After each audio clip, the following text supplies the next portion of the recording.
All right, we're live. Let's do this. I even remember my timestamps. Ooh, that's a bingo.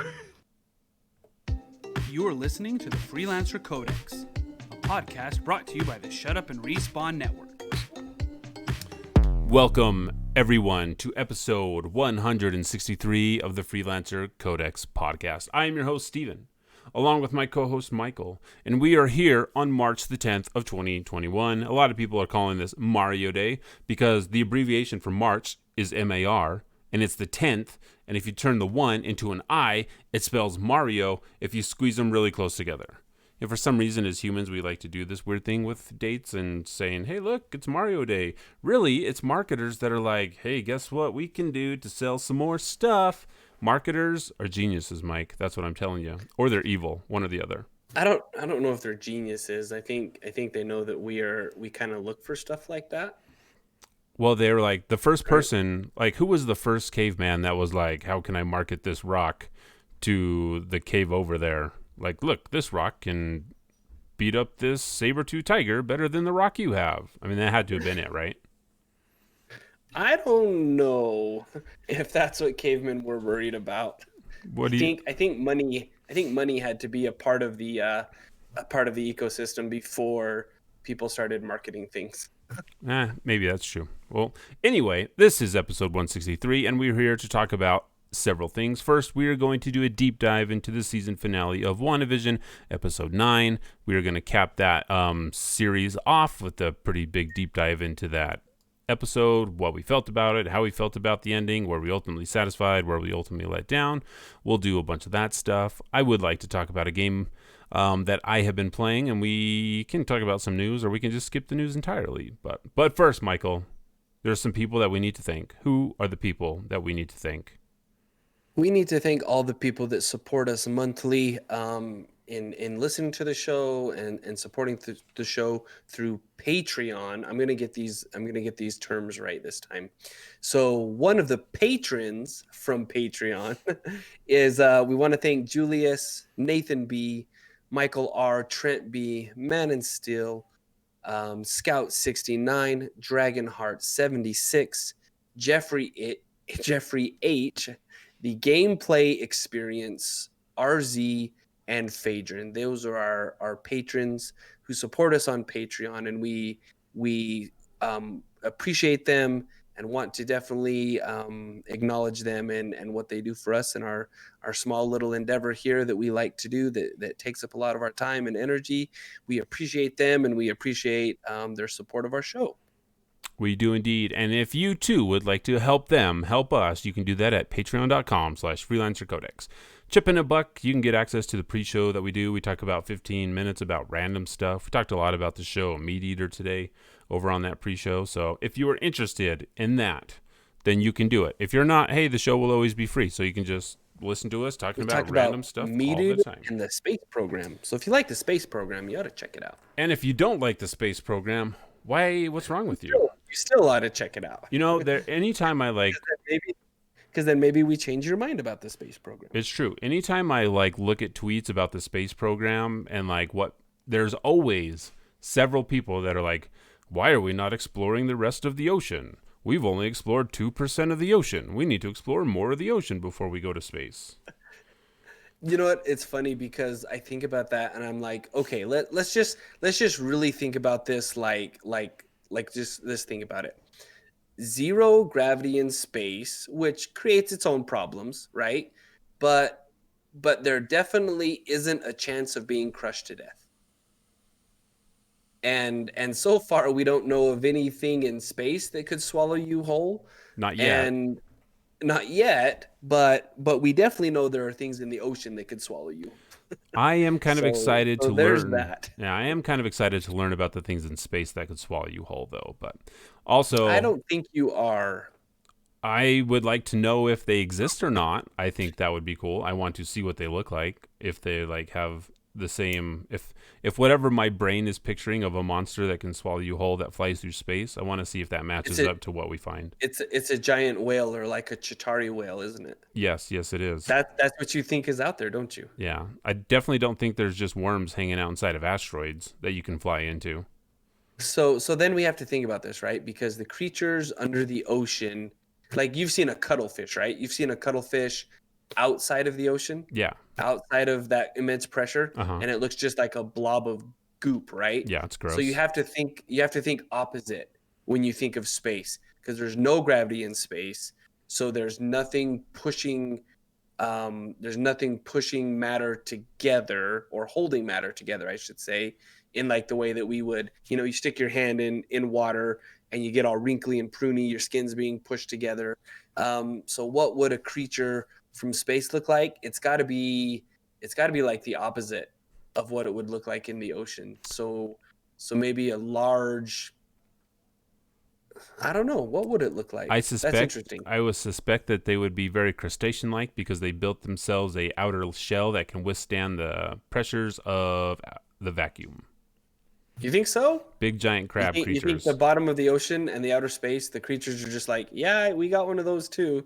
Anglefish or Angler. anglerfish. Do you think they got one of those with the giant teeth and the light on they carry around their own flashlight? Oh yeah, lots of like a lot of that stuff That's going on. interesting. Yep. But That's anyway, interesting. yeah.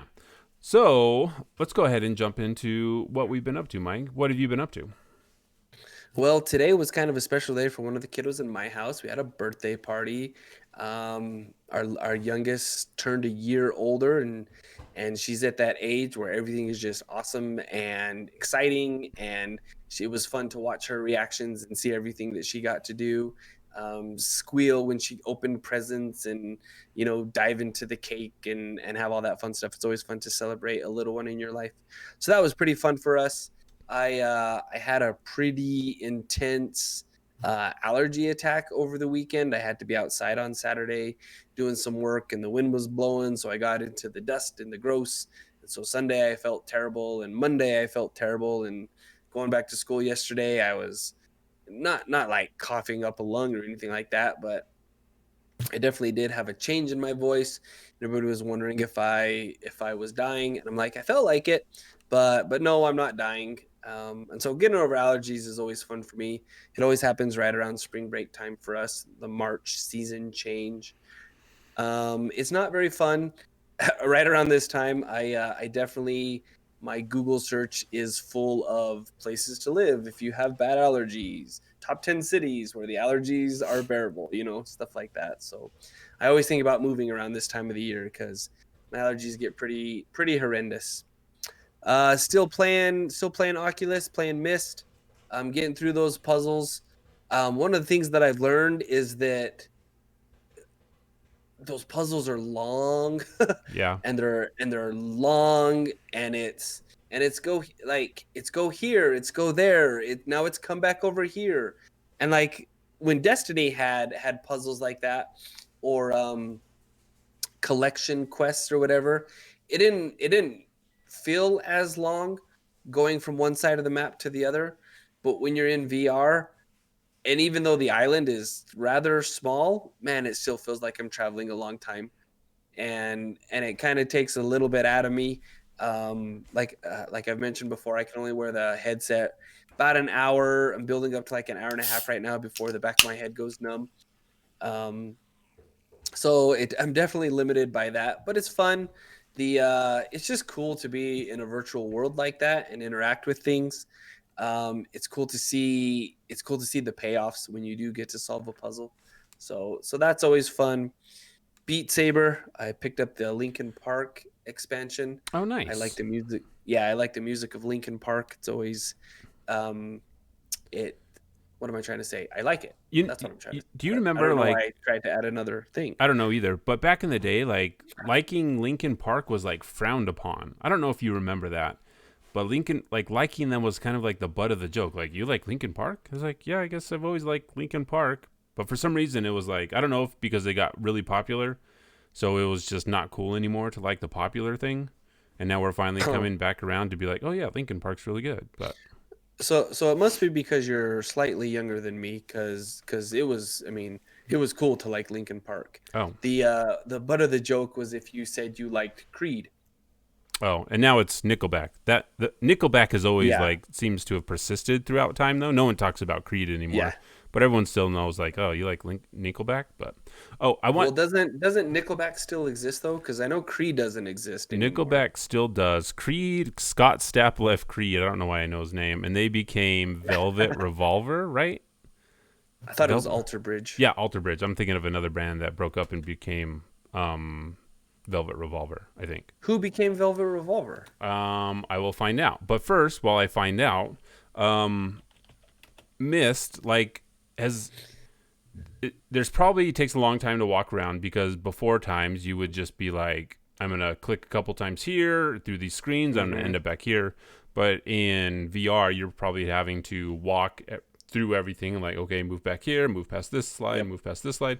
So what is it like actually solving the puzzles in VR? Are you actually give me an example of a puzzle that you've done in VR and Myst and how that interaction actually works?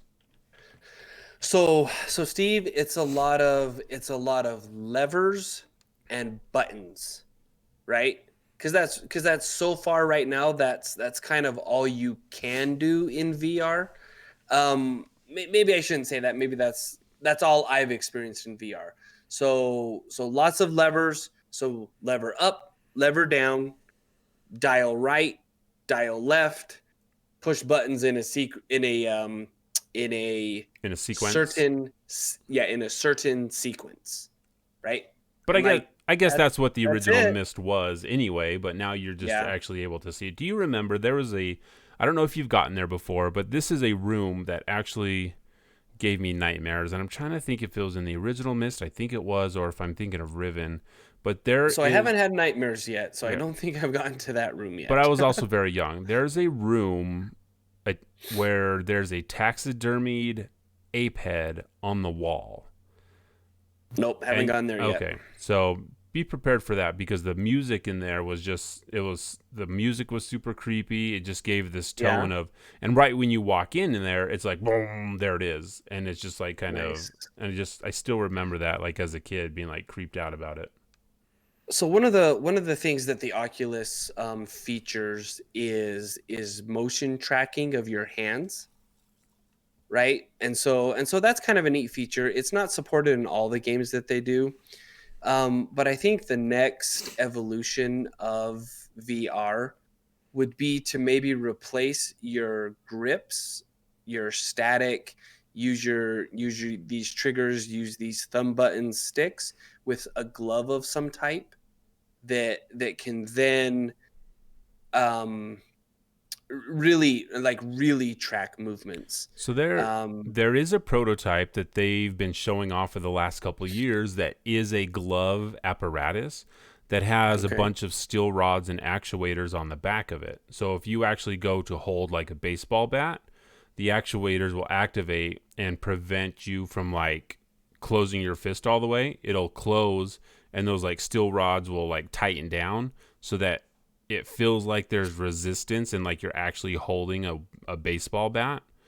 And then it that's kind of interesting. so there's a lot of technology being built and prototyped around VR. And I think eventually it'll all kind of come together and we'll be like, oh, now we just have exoskeletons on and now we're fighting a dragon and we're on these omnidirectional treadmills. So I definitely Right. think there's I have seen one of those things that you're talking about. It's not so much a treadmill as it is a very slick surface that you Oh, wear yeah. little booties on your shoes, right? And that's how you get around. And I got to thinking to myself, you know what, I don't care what game it is. I'm probably not going to get this because look at it, right? Like I will skip that and go straight to holodeck. I think that's going to be my VR progression. I'll have the Oculus for now, and I'm probably not going to get anything else until the holodeck comes out because that's kind of where I want to be. I don't want to Yeah. strap myself into this, it's how can I best describe it? It's like So it's like you're on a little mini trampoline, and then there's something holding you in place so that you can lean forward and you can because slide you do have along to the strap surface. in so you don't fall and whatever. And it is, you put little booties on your shoes, and that's how you move around, and it tracks that and applies that to the game that you're in. But then you've got the thing on your head, like I guess I'm to the point where I probably won't buy into the technology until it's as small as it can get. Well, You know?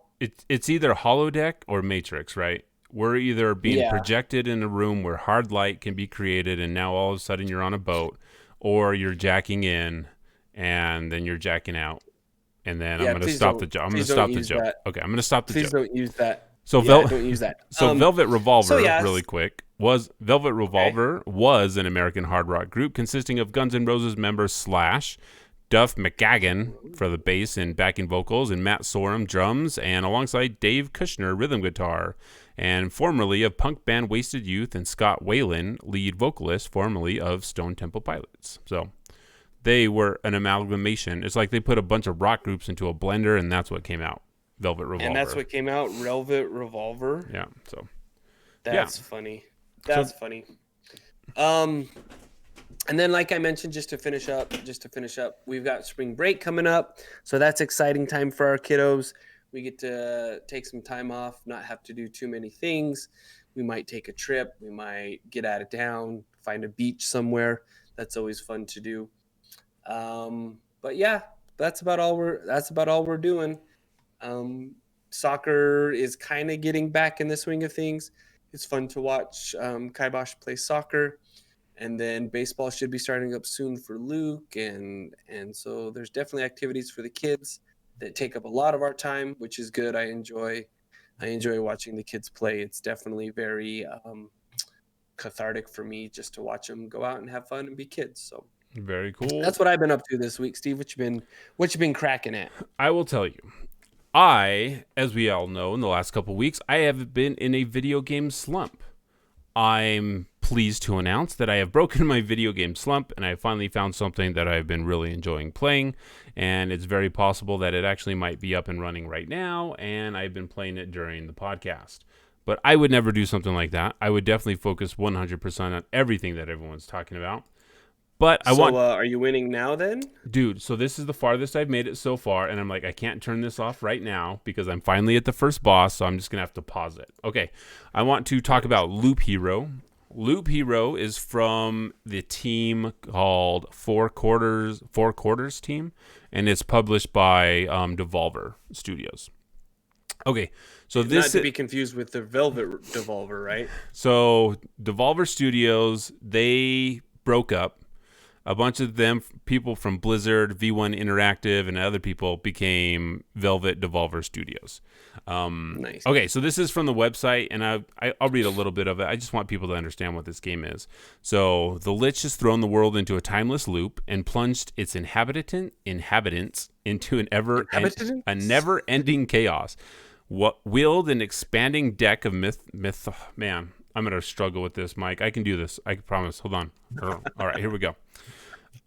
Wield an expanding deck of mystical cards to place enemies, buildings, and terrain along each unique expedition loop for the brave hero.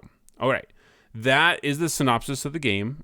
Now, if you read that, I would totally understand if you were very confused. So I'm going to explain a little bit of what this game is. So you wake up, you have no memory of anything. A lot of people have no memory of anything. It is 8-bit, first of all. So we're going way back to the NES, Final Fantasy, Legend of Zelda. It looks like this. So you start off and a little grid is placed before you and it's random. So we'll just say for right now, it's a square. So this grid pops up in a square. There is a campfire and your little person is indicated in just white blocks. So you look very generic. It's like a stick figure of white blocks. So you start walking around this loop, and this is automatic. You start walking, like the computer just does it for you. You don't have to touch anything. You can control how fast you walk just by like, hey, speed up this game, and you start walking. So enemies appear on this path, and when you cross over an enemy, it pulls up this screen, and it shows your character in a little bit more detail and the enemy, and you fight the enemy. And then this is also done automatically. You don't have to do anything. You'll just fight the enemy and you continue on this loop. And this happens over and over again. Creatures will pop up. You attack them. You kill them. The creatures can drop several things. So they can drop items And as they drop items, you can replace your gear on the fly. So if this slime ball drops the sword and it's a 4 to 5 damage, and then this other one drops a mace and it's 5 to 6 damage, you can replace it automatically. So you're getting loot from all these creatures. So it's kind of like has a looter aspect to it because of all this stuff is randomized. And there's right now, from where I'm at, I have access to a ring, a shield, armor, and a weapon. So I have those 4 slots that I can fill, and there's more slots that I don't know when those are going to open up, but they're probably going to open up in the future. So you're swapping this gear out. So also while this is happening, you have, at the beginning of the game, you have a deck of cards. In the deck of cards, you have things like mountains, meadows, you have graveyards, spider sacks, a bunch of different things that you can place around this loop. What do you do with the spider sacks? I don't know. I deactivated that card. I'm not messing with anyone's spider sacks. So you can place these cards around the loop and it will do certain things. Like if you spawn a graveyard, it will, like, a chest will appear, and once all the way when you get around the loop, a chest will appear at the beginning of each run. You can put down a forest. Inside the forest, it'll spawn were-rats, and if you cross through the forest, you'll fight these were-rats. And there's like a vampire house. There's a bunch of things that will spawn based on these cards that you have. And you want these things to spawn because as you're killing these stronger monsters, you're getting better loot. You're also getting more resources to take back to your home base. So there are a lot of systems involved in this game. Also, like if you die, you go back to your base and you only get like 30% of the materials you gathered. Along the loop, as you lose health, you can say, hey, I need to get out of this loop. You go back with only 60%. Or if you make it all the way around back to your loop, you can leave from your fireplace and then you get all the materials. But the game wants you to continue, not just doing one loop. It wants you to go. It's almost like a racetrack. It wants you to go around. Do you remember that episode of Friends where Joey is supposed to be hosting the game show called Bamboozled? Yeah. Yep. that has like 64 different steps before you get to the end. Yep. It's kind of what this game It really is. It really feels like it too. And like I was saying, I was like, I've been in this like game rut of not having a game I really want to play.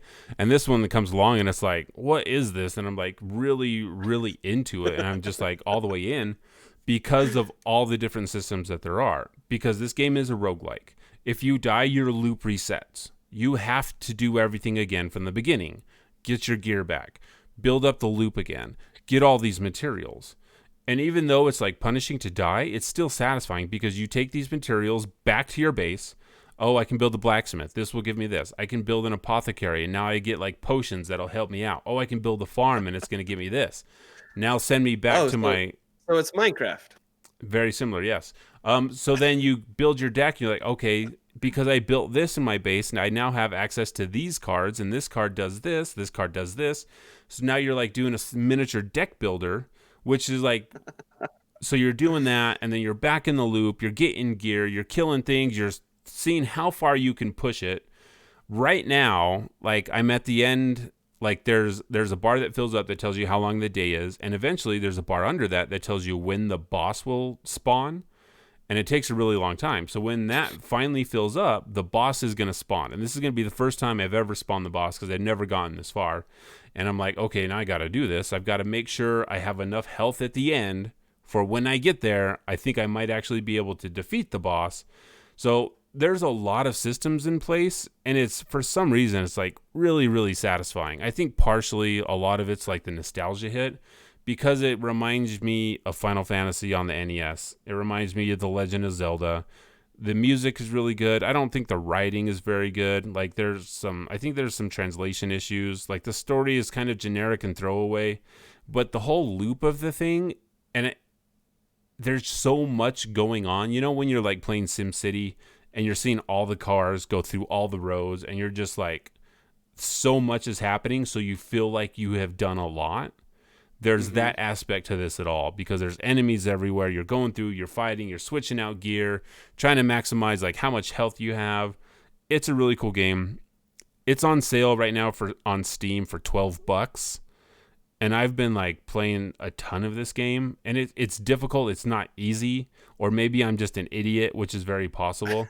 But also, like, outside of the loop, Mike, you can build a bunch of stuff. Like, there's rocks and, like, mountain cards. So, like, I was just messing around, and I'm like, okay, if you put a bunch of rocks together, you get a bonus to your health. So I put a bunch of them together, and I'm like, I clicked one in, and, like, when I made a grid of 9 of them, like, the rocks disappeared, and they became, like, this big mountain. And now harpies started flying out of the mountain, and gargoyles started flying out of the mountain. So it's, like, something I discovered, like, having no idea. I'm like, holy crap, this is awesome. And like, there's a so it's what happens when like a controlled substance meets like a video game server. Then exactly, like whatever it is, like I'm gonna put it right into my veins, and hopefully, like I don't want it to come out.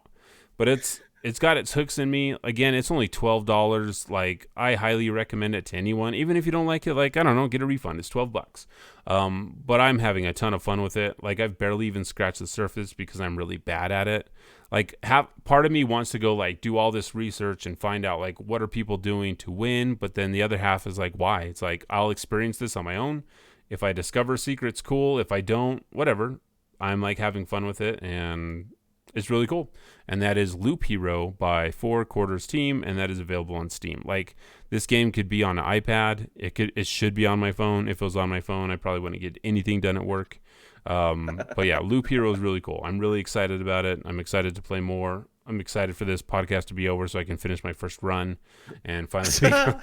We're shutting the podcast down now, so. Shutting it down. And that has been episode 163. Steve's got to go play a game. Yep. So here we go. That is what I have been up to. All right, Mike, let's go ahead and skip the news. There's some stuff that's happening. Bethesda finally. Oh, let me write this down before I like mess up my. And let me play this thing, and then I'll just read off some stuff from memory. Here we go. All right. I gotta talk to you about something.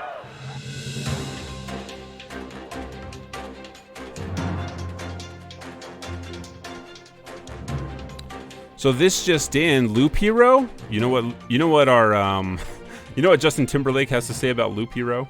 So good. What does he have to say? So good. Are you kidding me? That is how it's done, my man. It's so great. Am I right? That's his official review of Loop Hero. Okay, a couple things that we can talk about. V1 Interactive, creators of Disintegration, have shut down. That's very sad. Leto was the creator of a lot of parts of Halo.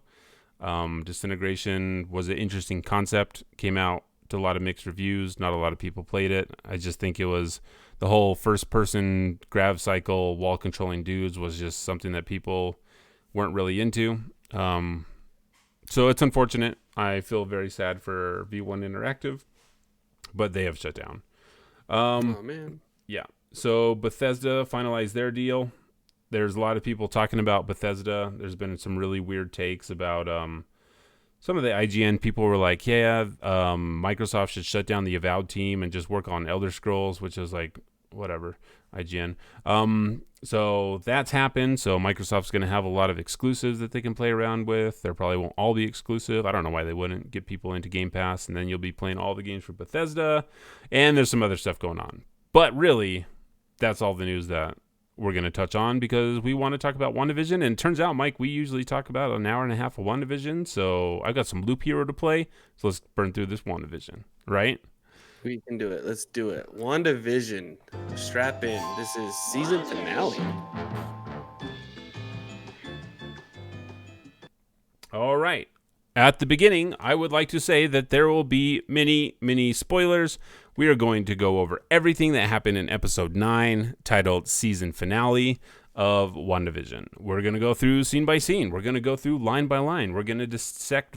Maybe not line by line, because that can get a little tedious, but we are going to go scene by scene. So let's set the scene here. There are a lot of expectations for this season finale.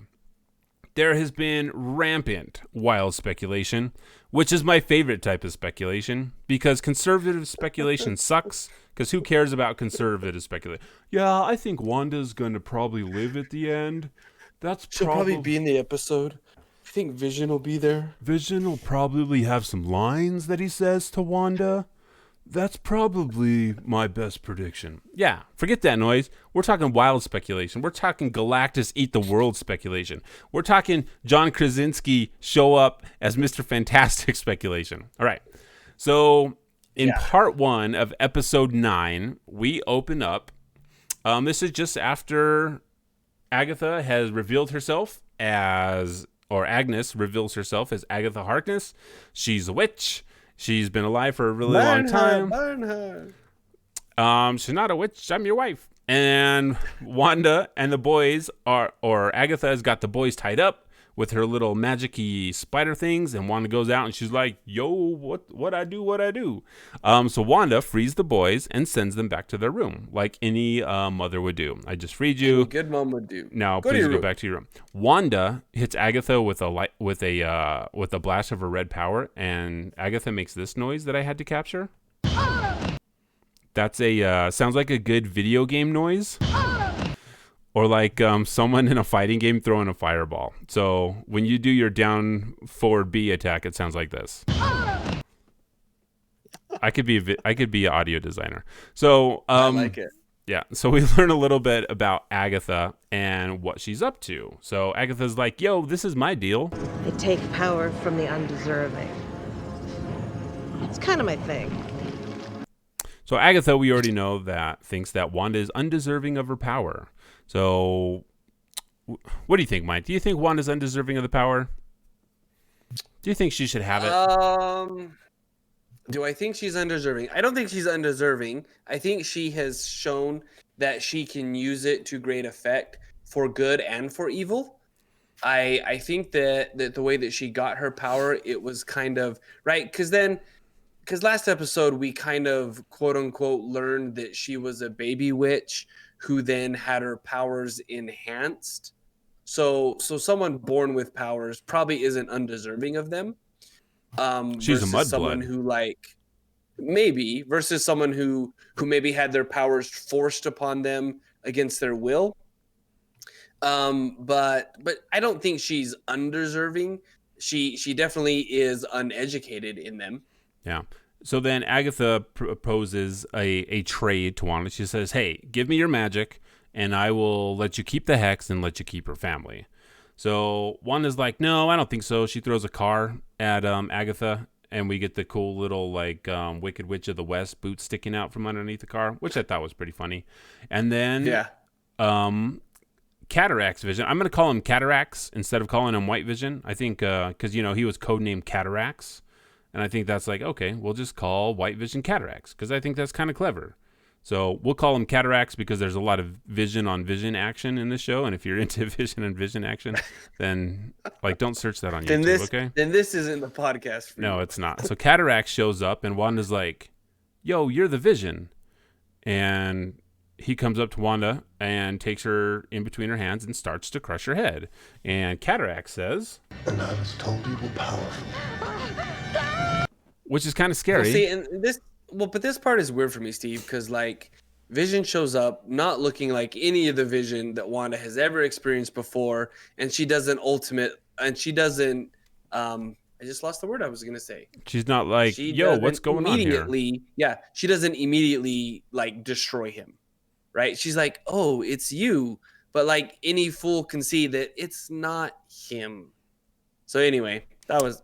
Yeah, so White Vision shows up, and then finally, or Cataract shows up, and then our Vision, our Wanda Vision, finally shows up and takes out Cataract's vision, and they kind of do a little battle, and they're like, yo, they do that Spider-Man meme where they're pointing at each other, and it's where it's it's you.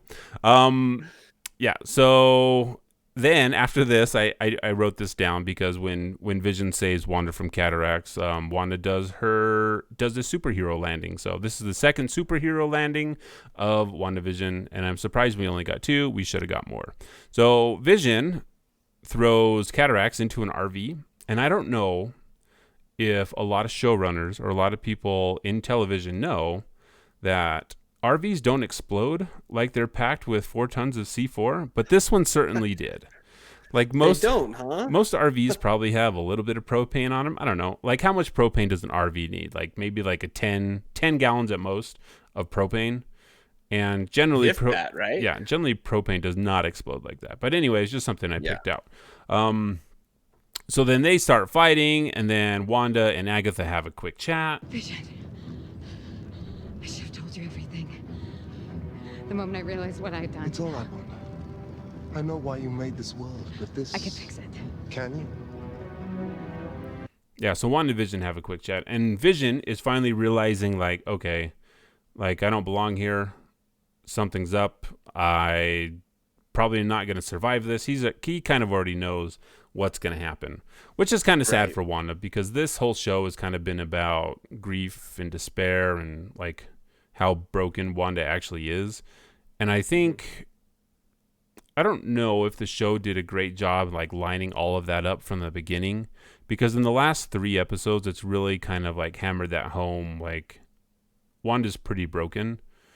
And I think it would have been I think I would have given the show more credit if they kind of started lining that up Started earlier. out with that, or set that up at the beginning and kind of like, but then we would be saying, oh, this was predictable and this and that, right? So I think they ended up setting up a pretty good twist at the end, because you can call that a twist from what we thought we were gonna get.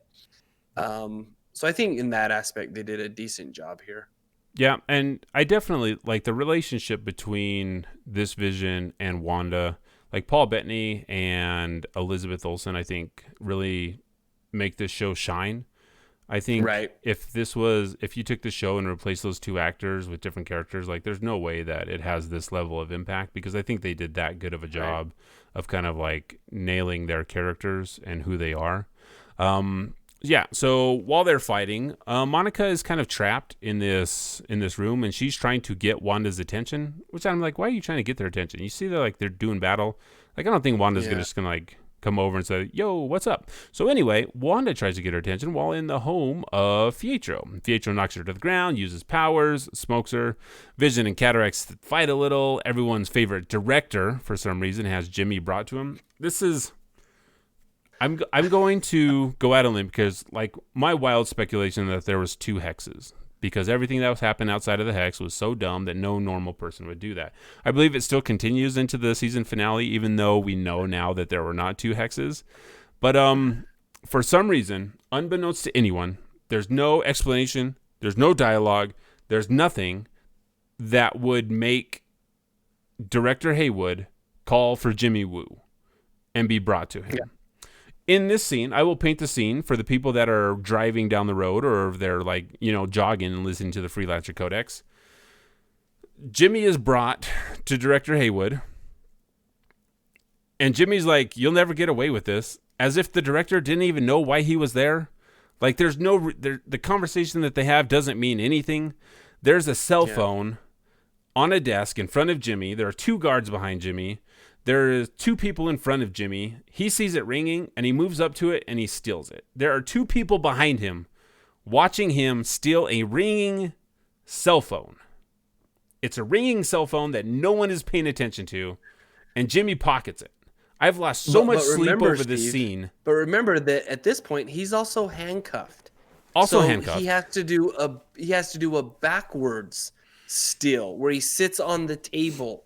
And I'm like, what is happening here? We get a couple seconds of Jimmy Woo butt, which I guess there's probably someone out there looking for that. I just want to like reach through the screen and be like, showrunners, like, why even show this?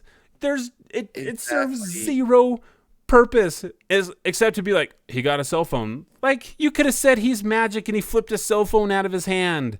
It's like, it serves no purpose, and I get hung up on stupid stuff like this because it doesn't matter. But I'm like so mad that, like, come on, guys, we're not dumb. Like, everyone in Sword is again, dumb. Though, the big issue with this whole part of the series, this whole part of the show, is what's the point of these characters? What is the point of an evil sword director who really, Steve, if you were to boil it down a little bit, right? And I don't want to give it all away before we get there, but it turns out what Wanda was doing, not the best thing.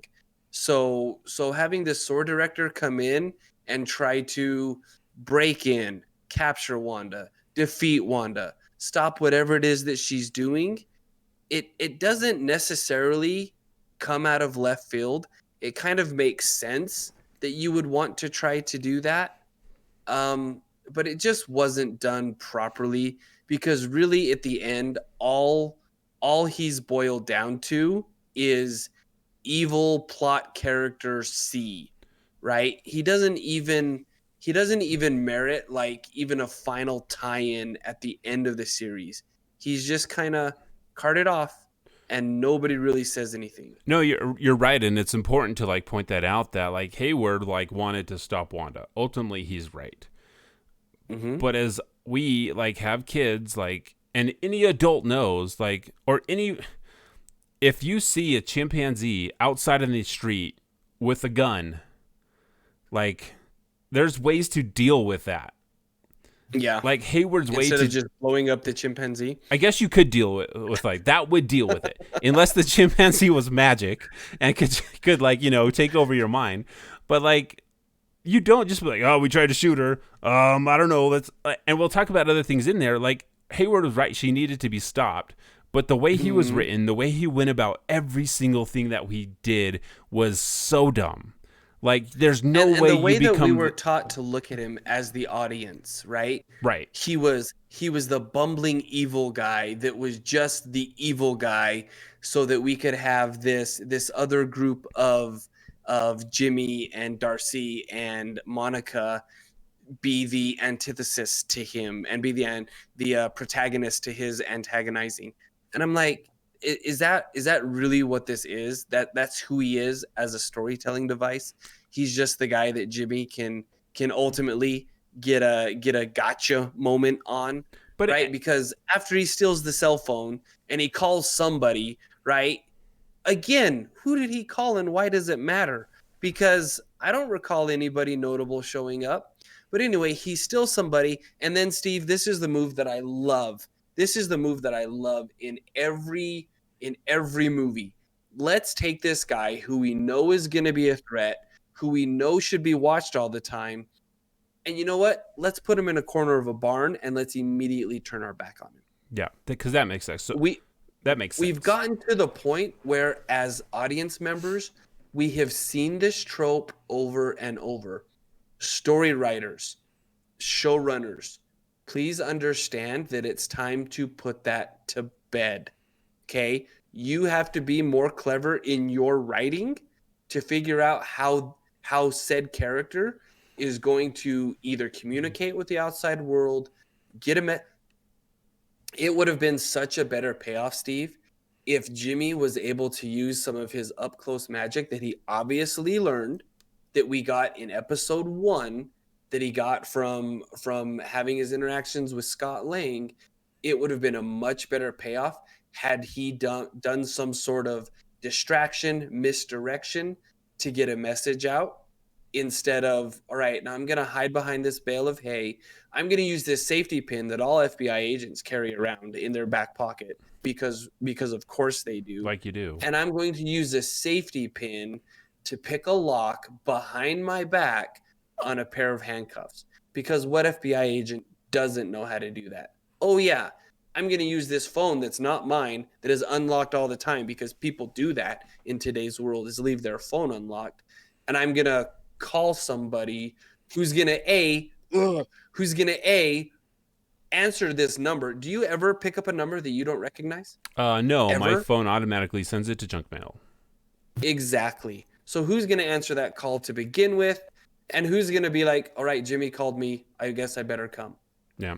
It just doesn't. There are so many things that fall apart in this aspect of this story that really pulls you out more than it should. Well, and it makes me feel like, okay, because the sword stuff took up a lot of episodes. It's like, if you took this out and you told the more like just Vision Wanda focused Agatha story, like we could have gotten more Agatha as an actual bad guy if she is a bad guy. But when I was thinking about Hayward's plan, like, what is Hayward's plan? Hayward tells Jimmy his master plan. We'll never be able to cover this up. I won't have to. Wanda canceled her show, so there's no footage proving there was ever more than one Vision. Now, there's Sword HQ security tape, and evidence of tampering, no doubt. No one's gonna care once I've eliminated Wanda Maximoff. They'll believe that the Vision who emerges from the Westview rubble is the same one she illegally tried to bring back to life. They'll thank me for recovering such a valuable asset. You could be a part of that victory, Jimmy. If only you had a little more vision. See, and this is, I don't want to harp on this section too much, but Wanda didn't take Vision from Sword. She left without him. Mm-hmm. So what's happening, right? So moving on. Because we're told in episode 7, he didn't he tell Wanda that, right? So that's what we're led to believe. We're led to believe that the Vision that we've seen throughout the show is the Vision that was the Vision that we all know. Right. But then we learn that Wanda, have we gotten that's in this episode, right? Well, no, that was in the last one. Like Wanda, was that last episode? Yeah, we know that We Wanda learned that created Wanda Vision. Creates him. So this isn't any iteration of Vision that we have ever met before. In episode 1, we meet this Vision brand new. He has not a single ounce of vibranium in him, because I don't know if Wanda can just create vibranium. Right? It says he's more of just a projection at this point, right? Right, he is a projection because he just disappears at the end. He was created from a piece of the Mind Stone that was inside of her all along. It was the Mind Stone all along. So it's like there's just so many plot holes. Because then this creates all kinds of holes. Because then how is Hayward tracking Vision? Remember the Halloween episode? He's like, we're tracking him, and so how is he tracking? Yeah, because it wouldn't even be vibranium. And Hayward shouldn't even know. I guess from the TV show Seeing Vision, that's how he knows that she's there, that he's there. But yeah, it's just, yeah. Anyway, we should move on because we could spend the rest of the time just nitpicking at this. When really we need to get Wanda searching for Agatha in the town square, because they're in the middle of their battle. They're facing off. We think that this is going to come to an amazing head. And then we hear Agatha start to explain about the Darkhold. And I believe this is the first time the book, The Darkhold, is actually mentioned by name in the series. Correct. Right? Yep. Did you know there's an entire chapter devoted to you in the Darkhold? That's the Book of the Damned. Scarlet Witch is not born, she is forged. She has no coven nor need for incantation. I'm not a witch. I don't cast spells. No one taught me magic. Your power exceeds that of the Sorcerer Supreme. It's your destiny to destroy the world. I'm not what you say I am. So that line about... So I'm going to cut you off because I'm going to have to share something about this. Because when Agatha says that line, I did an audible while we were watching it, while my wife and I were watching it, and she goes, "Why did you do that? What happened?" And then I had to point out, stronger than Sorcerer Supreme. So that was like, for me. So yeah. So also, she's destined to destroy the world. That seems kind of important for the future of the MCU. That Wanda Maximoff could potentially be a antagonist for the rest of the heroes that we have, which I would actually really enjoy seeing Wanda turn into a big bad, either by being influenced by the Darkhold and whoever is behind the Darkhold, whether it's Cthulhu or Chthon, however you say that. So I think it'd be interesting that we have a villain like Wanda instead of having a nameless army like we've had with the Ultron robots or the Chitauri or the Thanos army. What was Thanos' army called? They were called something. The Black something, or I forget. We looked it up one episode and I completely forgot because that's how much I care about nameless armies in all these movies. But it would be interesting if we had someone as powerful as Wanda that the heroes had to take down, especially because like, oh, that's our friend. Now we can't just go like lopping people's heads off because that's someone that you know. So I think that would be pretty important. And it's funny because this line actually like gave me some hope that we may see Doctor Strange, right? I'm like, oh, they mentioned him, so he's got to come to like be the one who finishes this off. So I got pretty excited at this point, looking for when Doctor Strange was going to make his debut. Yeah. So then after this, Agatha frees the people of Westview and they start to confront Wanda. Then we cut over to Pietro and Monica. Monica's just like hanging out while Pietro's there, and she's looking through a bunch of photos and receipts, and she like finds out who Pietro really is. Agnes doesn't live here. You do. You're Ralph Boner? Boner. This is one of the points where the internet is kind of losing their collective minds. Turns out that Pietro is just some guy. I don't know, just some guy to me. So this turns out, Steve, that Pietro is just a boner. Pietro is just a boner. That would be correct. And I think a lot of people are upset. I am. So you tell me. You tell me why you're upset. Because this is one of the things that I have is a problem in the MCU. It's not even just the MCU. It's in movies and storytelling to begin with. Everything has to be connected to everything, right? I think we would have been just fine had Ralph never even been mentioned again. I had forgotten that Ralph was a person. I had forgotten that Agatha even made mention to Ralph. For all I care, the rabbit could have been Ralph, right? I think I also have issues with the name, right? Because it's obviously supposed to be a joke, right? Because boner's a funny word. And I'm like, come on, guys. Like, what are we doing here? Because really for me, Steve, I think what it's saying is that this character was a joke from the beginning. When really this character, we all thought meant a lot of things. We thought this meant X-Men at one point. We thought this meant now we get to call them mutants. We thought this meant huge crossovers and all kinds of things happening in the MCU. When really it was just a throwaway joke by the same actor who I think did a really good job in the series ultimately, but then really just didn't mean anything at all. Yeah, and still didn't, because this, and again I've shared my issues with the character Monica from the beginning. Like this bugs me. These two characters, this arc bugs me like Director Hayward bugs you. Yeah. What's the point? What does it do to drive the story? Nothing. Yeah, and I think there's a lot of people that are like, well, you shouldn't have been speculating, and you were married to your speculation, and you're just mad that your theories didn't prove, to be true or whatever.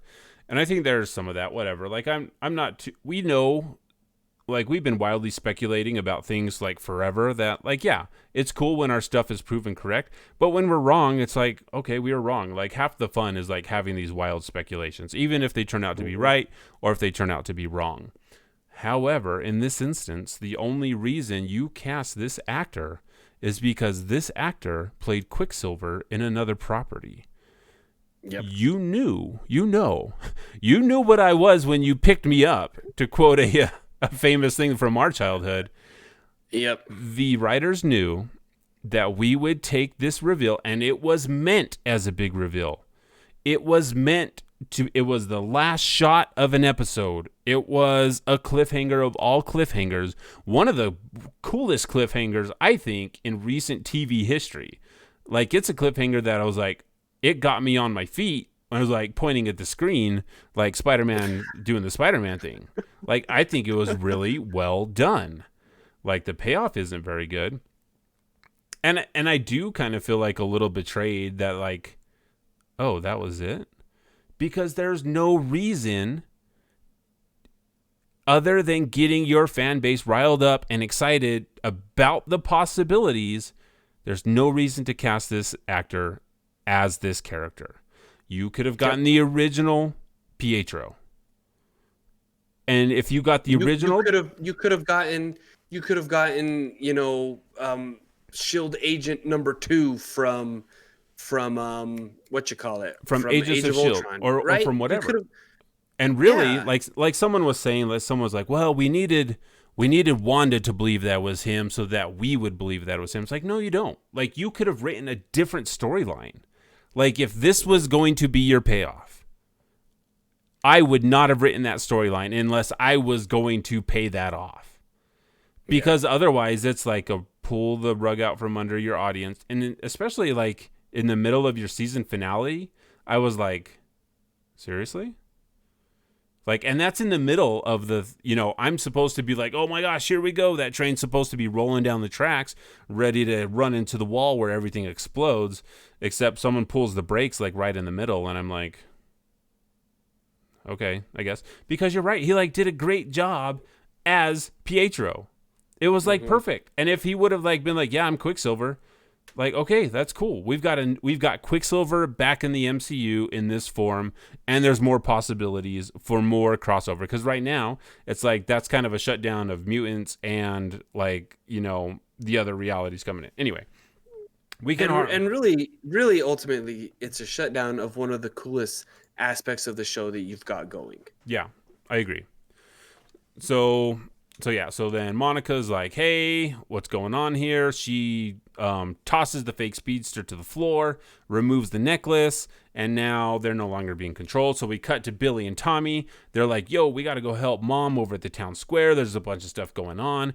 The citizens confront Wanda about what she's doing to them. And I think this is like one of the most powerful scenes like in the entire series is they like start getting really angry at her, telling her like, hey, you know what? Can my kid just be a part of your thing? She can be the bully. Just can you let her out of her room?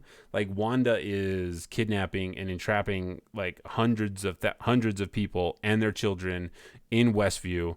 And like at some point she was like, I'm not aware, but I am. Like, you're happy. This is good for you all. And she like gets mad and like she starts to choke them all with her chaos magic. And she's like, okay, stop choking them. Do you think that was a purposeful choke, or was she like emotionally reacting? I think she was emotionally reacting and wanted it to stop, and she can't fully control her chaos magic. So in one of the most damning lines of the series, one of the citizens asks Wanda this question. If you won't let us go, just let us die, please.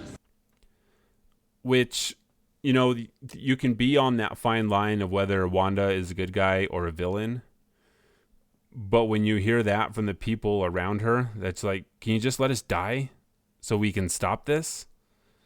Like, that's like, oh, dang. And then to cap that off, Agatha's like, heroes don't torture people. Kind of just being like, don't think you're the hero that you think you are, Wanda. So I thought that was a pretty interesting line. I don't know if that impacted you as much as it impacted me.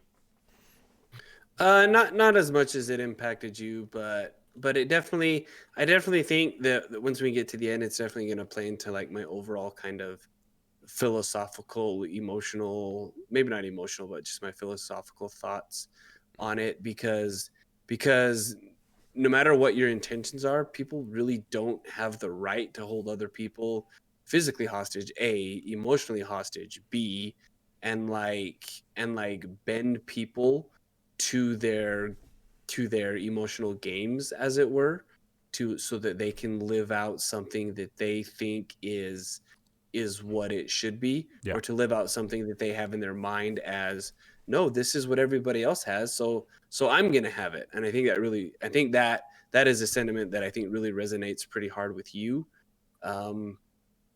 It's true, it does. Right? So yeah, so and so we're getting into that part though, Steve. We're getting into this new genre of, it's not even anti-hero anymore, right? It's not even Batman. It's I'm not a hero or a villain. This is just something that I did. And we're going to get to the end of it and find that there really is no accountability at the end. Yeah. Let's save the talk for the end. Okay. So we'll go through here. So Wanda hears this. She starts to open the hex. She lets citizens escape. Hayward sees the opening and he's like, I'm Dr. Hayward. Let's get in there. So he drives a bunch of trucks into there. And as the hex is opening, Vision and the kids come over to where Wanda is, and they start falling apart. And then we get this line. Now do you see?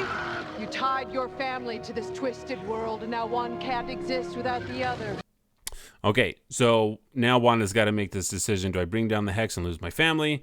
Or do I leave up the hex and all these people are trapped and I'm a terrible person? So after some people escape, not everyone, Wanda closes the hex, keeps her family alive.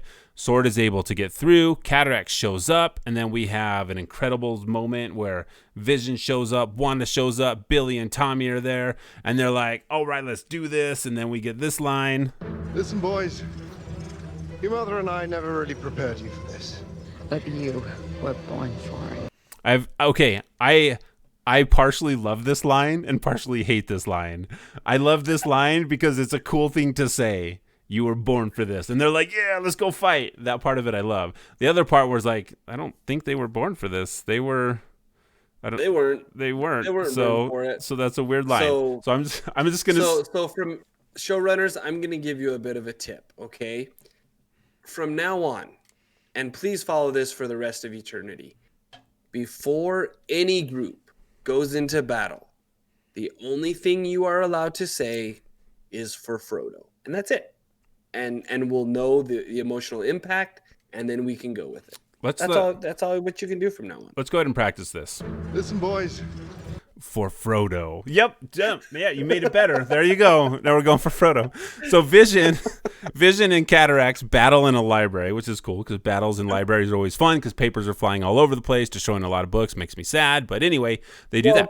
But I think it's more indicative of like what's happening between those two. Exactly. Right? Because Vision is definitely an intellectual being, so he's in a library, right? So I mean, it's cool to see papers and burn and stuff, but I think it's, the setting is because it's the Vision. So Cataracts tells Vision, he says, my directive is to destroy the Vision. And Vision says, I'm not the real Vision either. And they stop looking at each other. Then we cut back to Agatha, who attacks. Wait, hang on. You skipped over an actual really cool part, right? Because what they talk about, that's after this. Oh, it's after? Okay, yeah. I'll let you go. So they have a little face-off, and then it cuts to Agatha attacks Sword. Wanda saves Sword. Billy and Tommy handle the military, which they do in less than 3 seconds because the military is a big, giant joke. How many times? And then here's Steven's favorite part, right? So this big, bad director. Hayward finally gets out of his truck, okay? He gets out of his truck to point his gun at 2 little kids. Reasons. What the F? Monica somehow made her way there, jumps in front of Tommy and Billy, or whatever. So first of all, Monica sacrifices herself to save kids, which is cool. That's a hero thing to do. I would have been disappointed if she didn't do anything, so I'm glad she did. However, I would like to point this out. This is really important. Hayward fires 2 shots initially at the kids, which is already dumb. But then Monica jumps in the way and stops them. They pass through her, does this cool thing. In that time, Hayward would have realized, like, oh no, I just shot someone that, I mean, if he believes that the kids are fake or whatever, or they're evil, Monica jumps in. He knows that Monica's not evil. She may be a pain in his backside, but Monica's not evil. She's a person. She works with Sword. Her mother was like, created Sword. He shoots another 3 times while she is standing there. Yeah. He shoots directly at her 3 more times to murder her. I have no idea what this character is. People can be like, oh, he's just trying to save her. He shot Monica Rambo 3 times on purpose, knowing fully well. And I'm like, what is going on? It's just terrible, terrible character development. There are so many more ways. They take him. The first time we see him, we're like, okay, he could be a director of Sword. And then he turns into the ultimate villain, right? He's just like, no, every good instinct that I may have had, it's gone. I'm just going to shoot people now. Because the kids weren't even a threat. They took away the gun. They took away your guns, and like, okay, they're standing there. They didn't kill anyone.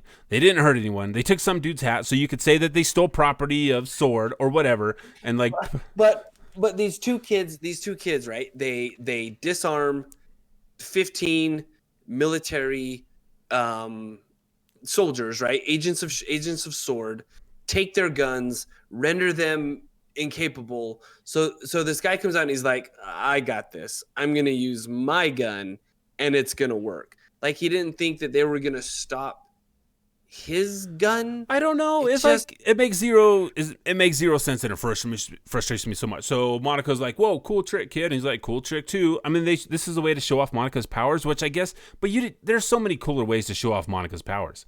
And we don't even know what her powers are, other than she phased through, she turned yellow, or whatever. So then, as Monica walks, her powers, unfortunately, Steve, are whatever plot needs. I guess that's true. But as Monica walks up to Hayward, he pulls the trigger twice more. The slide doesn't lock back, so it's already a fake show, and I'm not going to believe it, right? Because, come on, guys, make your slides lock back. But it's like,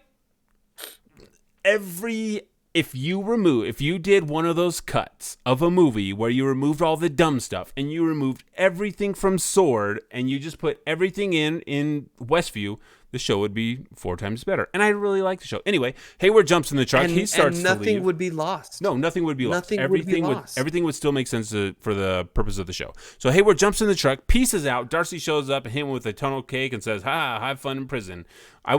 If you are hitting someone, Mike, with a funnel cake truck, what's your one-liner? What do you come up with? This is just hopefully it's something better than have fun in prison. I mean, don't drop the soap. Here's your funnel cake. Like, you just got funneled. Hey, I hit you with a trick. I don't know. Something better than have fun in prison. Anyway. But then his only consequences are you're going to prison. Maybe like post bail or whatever. Anyway, so now we cut back to the library where Vision and Cataract are having a conversation about the ship of Theseus. You are familiar with the thought experiment, the ship of Theseus, in the field of identity metaphysics? Naturally. The ship of Theseus is an artifact in a museum. Over time, its planks of wood rot and are replaced with new planks. When no original plank remains, is it still the ship of Theseus? Secondly, if those removed planks are restored and reassembled free of the rot, is that the ship of Theseus? I would like to say that I am so happy that we got a battle inside of like the Marvel universe that didn't involve just shooting lasers or punching someone. Like, I think this is one of the coolest like scenes between two characters who's the same character, like coming to a conclusion that logically makes sense. And like, yeah, we can say for the story plot or whatever. It was a very cool scene about, I thought, of how we as people develop, how we as people change. I thought it was a interesting, like, we talk about Wanda being this broken hero trying to put pieces back together. And when we talk about the ship of Theseus, how that's kind of what we do as humans. We change, we rot. Our experiences are the rot, and we replace them with new experiences. And we're not the same person that we used to be. And all these different, like, our failures and our imperfections are what make us who we are. And I thought like this was a really well done, like impactful scene in the season finale. And I really, really liked it. And I thought Paul Bettany did an amazing job bringing the character of Cataracts and the character of the Vision through and just being like, and then giving Cataracts all of his memories and unlocking him and like reforming the actual Vision and bringing Vision back. It is weird that, It is weird that Vision pieced out after all of his memories came back, but I'm sure that was just so that. Well, I think he's having existential crisis at this point, right? So he's got to go figure out exactly, because not only is he the Vision that we know, he's also the Vision that Wanda created. He has that Wanda created, but then also that Hayward had a hand in, right? So he's got to go get square with himself exactly what his place is in the world, right? So I just figured they needed him gone so that Wanda and Vision could have their moment at the end without another Vision being there, because the Vision would have been like, okay, I'm the Vision now.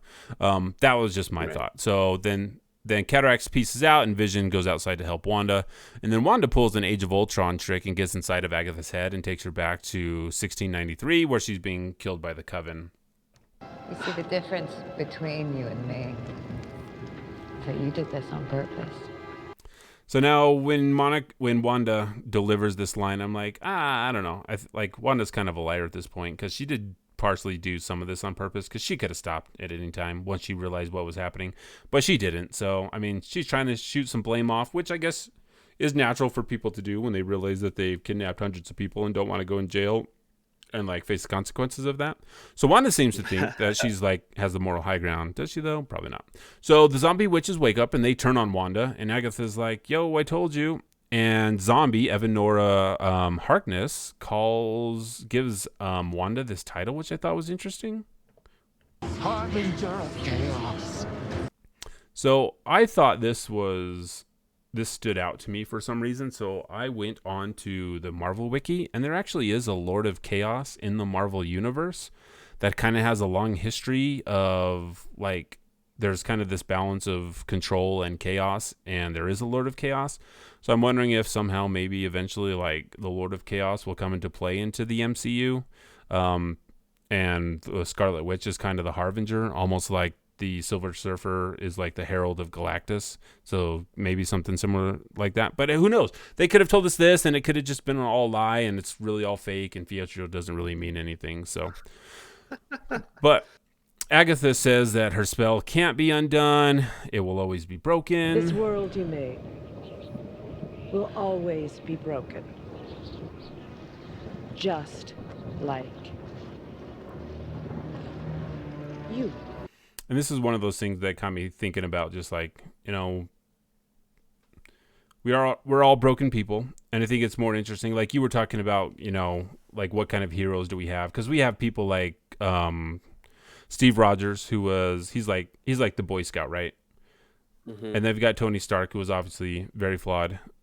And we've got a lot of different types of heroes. We're not just all like, hey, we're all perfect and now let's go save the day. And they're not all evil or whatever. But it's just kind of interesting that that's the theme of the show, I thought, is that we're all broken people and we're trying to figure things out. But some of us decide not to imprison a bunch of people. So Agatha tries to magic Wanda, but she can't magic no more because Wanda put runes around the hex. So Wanda's like, sucker. And because she was taught how to do that? Maybe she just like memorized what the runes look like. And no, you're right. Oh, this part bugged me again because we get this sky battle and she's throwing stuff and we think, oh, she's just missing. No, she's casting runes because comeuppance and connection to a thing that happened in a previous episode. Like, well, who taught you to do that, Wanda? No, you're just coming up with this stuff on your own. Again, stuff that characters get to do that that isn't earned. You didn't earn how to create a rune. Whatever. Especially, it's probably pretty complicated also. But again, like if we removed all the sword stuff, we probably would have had time for that. So Wanda becomes a Scarlet Witch, and she like sucks all the power back out of Agatha, and she gets a cool new costume. I don't know. I thought her sweatpants and hoodie were probably the best superhero costume that we've had so far. I thought that was great. So then Agatha's like, you know what? Oh God, you don't know what you've done. And then Wanda was like,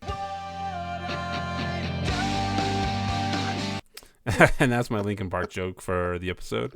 So Agatha is defeated, and she wants to know what's going to happen to her next, okay? So she's on the ground, and Wanda's in her cool costume, and she's like, I have learned all the lessons that I need to. I will no longer entrap people or kidnap people. I am now going to be a hero avenger again. Good girl. So what now? Just gonna lock me up somewhere? No, not somewhere. Here. Here? Mm-hmm. I'll give you the role you chose. The nosy neighbor.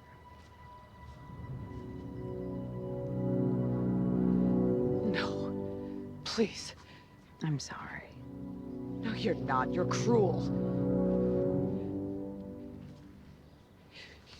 You have You have no idea what you've unleashed. You're gonna need me. If I do, I know where to find you. Wait. So, Mike, as you're playing with your Rubik's Cube, it helps me think. Like, did she just not learn anything about entrapping people and like keeping them?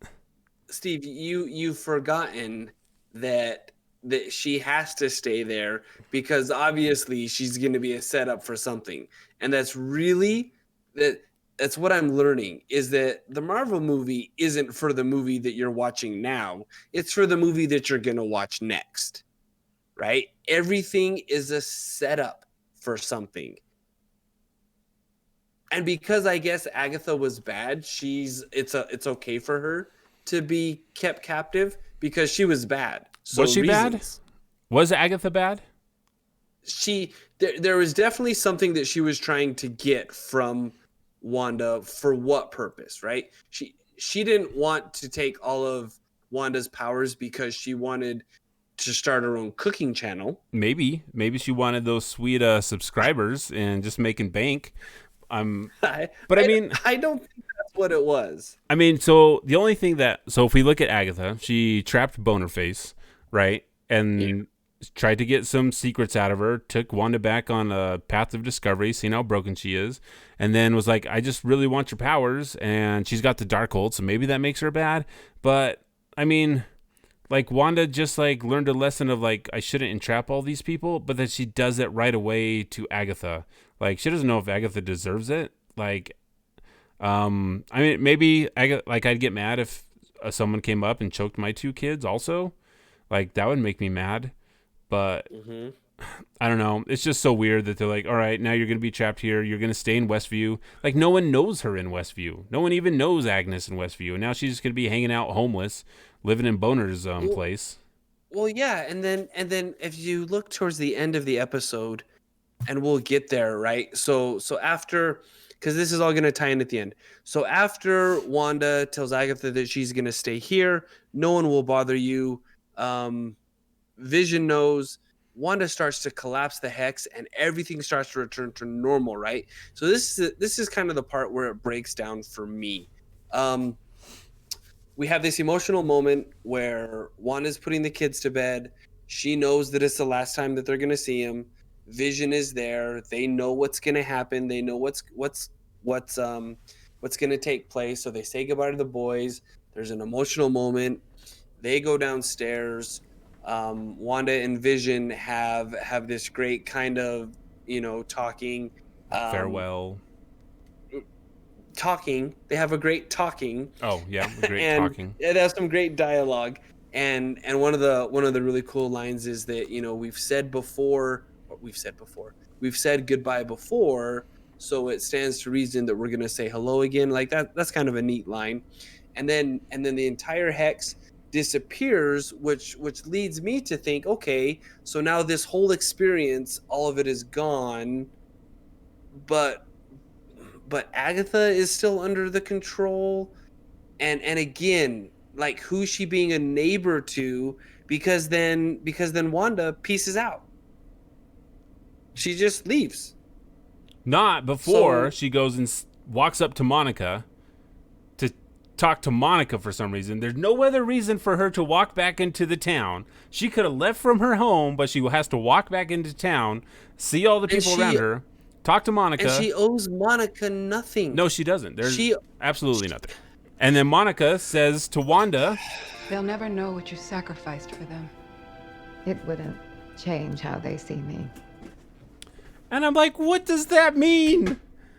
What did you sacrifice for them? Because either they do know or they don't. But she didn't. Wanda didn't sacrifice anything for the people of Westview. She entrapped them for 9 days and didn't let their kids go out of their room for 9 days. Like, babies didn't let them sleep. Babies probably died because babies weren't fed, or the people at the local hospital weren't getting their medications, and people were stuck trying to put up Halloween ornaments and stuff, and they were crying, and people wanted to die. Like there's no accountability. Of course, like no one is going to be able to stop Wanda at this point anyway, right? Wanda is now an Avengers level threat, just like what's his face says in like Far From Home. Oh, this is an Avengers level threat. Like no one's going to stop Wanda anyway. But when Monica's like, yeah, I would have done it too to see my mom. It's like, really? You would have like entrapped all these people and like, kept them away from their family? Because that line makes it all okay at the end. That's not what heroes do. The problem is that, and I'm really sad that we're harping so much on what could have been a really good season finale, but it seems like the writers had these lines before they had everything leading up to it. They sat in a room and said, we want Monica to say they will never know what you did for them, and now let's fill it in as a backlog. And that doesn't... It's very comic booky. There's no actual payoff there. And then... Oh, it's so frustrating. It's so frustrating. And then Steve... And so Wanda says that she's gonna, learn her powers, and she leaves, and then the unmarked SUVs show up that Jimmy supposedly called, right? And here's my thing, okay? Here's my thing. Jimmy's character arc went from likable, bumbling FBI guy to all of a sudden guy in charge who can pick handcuff locks. That doesn't seem earned to me. Darcy's character really never even amounted much to anything at all. She had one payoff at the end where she stopped Hayward, but okay, you drove a truck, cool, right? So her character didn't do much. Monica, then, her entire reason for being present in this series was to set her up for Captain Marvel 2, because somehow she had to get powers. That's it. Right? So zero payoff for me. And then the thing that bugs me, Steve, when you walk into a movie theater, how far down do you need to get before you realize the theater's empty? It's a good question. I would walk into the door and be like, this theater's empty. Why do you have to walk all the way down to the screen, turn around, look like you're surprised, and go, where are they? Like is it normal for SHIELD or SWORD agents to be like ducking down in a movie theater and then like pop up when you get there? I think it's funny that's the thing that's like really bugging you about this. So then Monica's like the person that talks to Monica. More buggy. Okay, the person that talks to Monica becomes a Skrull and is like, "Yo, Nick Fury would like to talk to you up in space," and we like space because we spent a lot of time talking about space in the pre-show. Mm-hmm.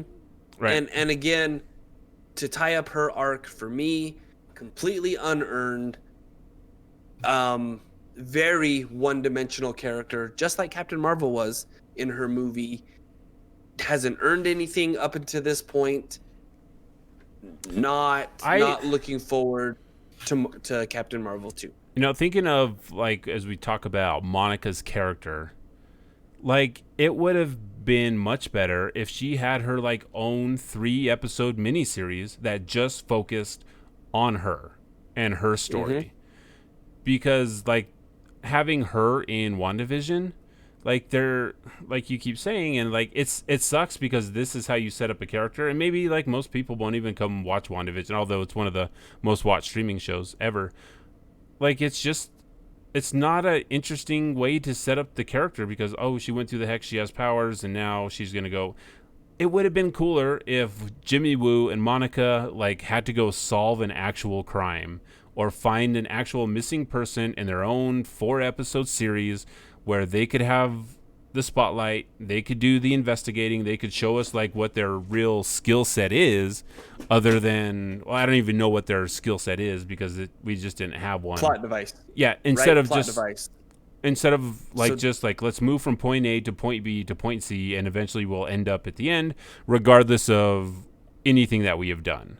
Because you found out who Boner was. Okay, cool. Like again, it didn't matter at the end. So right? I Bully feel for you, right? Yeah, I feel bad that that's, kind of how it ended up, because it really wasn't like my favorite part of the show at all. Anyway, so then we get end credits number 2. Wanda's often drinking some tea physically in this cabin. We go in. We also see an astral projection of her. She's reading the Darkhold, trying to get all kinds of secrets. I'm sure that won't turn out bad. And then she hears cries of Billy and Tommy crying for help. Because the first thing she learns how to do is create an astral projection. She is stronger than the Sorcerer Supreme. And but the Sorcerer Supreme still had to learn how to do that. Someone had to show him how to do it. We also don't know how long after the show this was. So that is true. It could have been a long time. It could have been whatever. Although it's like, all right, read this creepy book or go talk to the witch that I have under my control. Let's go with read the creepy book. I'm going to read the creepy book. Yeah, I was really hoping that Agatha would end up taking Wanda under her wing. And again, I'm not married to my speculation. It's tough when your speculation is so much better than how it actually turns out. Yeah. I know there's a lot of people that are upset about Mephisto not showing up. And it just seems like when you set up a show like this. Or did he? When you set up a show like this, you usually want to set up more questions than answers. But also you have to have answers to some of the questions. Mm-hmm. You can't not answer 70% of the questions that we have. And so here are some of the big questions that we still have, right? Where is New Vision? What is he doing at this point? Okay, because we know he's out there in the world. Okay? What is happening with Sword? Is it still an evil sword? Exactly. Is it Hydra Sword? Ugh. Obviously they're still operating because they set up Captain Marvel 2. Here's the question that I wish was answered, and maybe it was answered and I just missed it. Who is the missing person? It was never answered. It was a plot device to get Jimmy there that, again, just didn't have any payoff.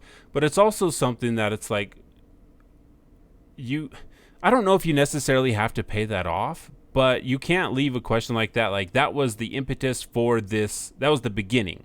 That is the reason we all went. That question you have to pay off. I would think why they were there. I would think so. But again, it's I would rather know, where did the Darkhold come from?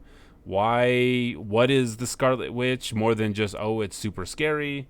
I would like to know a little bit more about those things. I don't need all the answers, but, right. we look back at all the commercials that she had, all those things, what was the Yo magic, all that stuff. There were so many things that we were led to believe were a thing, Agatha killing Sparky. Why did Agatha kill Sparky? Mm-hmm. I still have no idea why. What was the purpose of that? Just to show that she was evil? I'm not sure. To not like her more? What was the purpose? Why? I would have liked to pay off on why, when the characters did break character. I'm thinking of Deborah Jo Rupp characters experience at dinner. Yeah, what brought her out of that? I would have liked that to be tied up a little bit. It's not weighing on my shoulders or anything, but it would have been nice to kind of figure out why. But I mean, and I guess since we finished going through the episode scene by scene, we can do kind of an overall. Overall, I enjoyed the series. It was entertaining. I liked it. It had good moments. It had quote unquote tense moments. It had some things that were want. It had some things that were oh, that's cool. That actually really got me. I actually did an audible, guffaw or an audible that really happened kind of thing. So the overall theme of the whole series was Wanda's dealing with grief. People don't maybe deal with grief the way that they should. A lot of times we keep it bottled up and we try to project things on people that aren't really there, that is ultimately damaging for us and them. That might be a great theme of this series.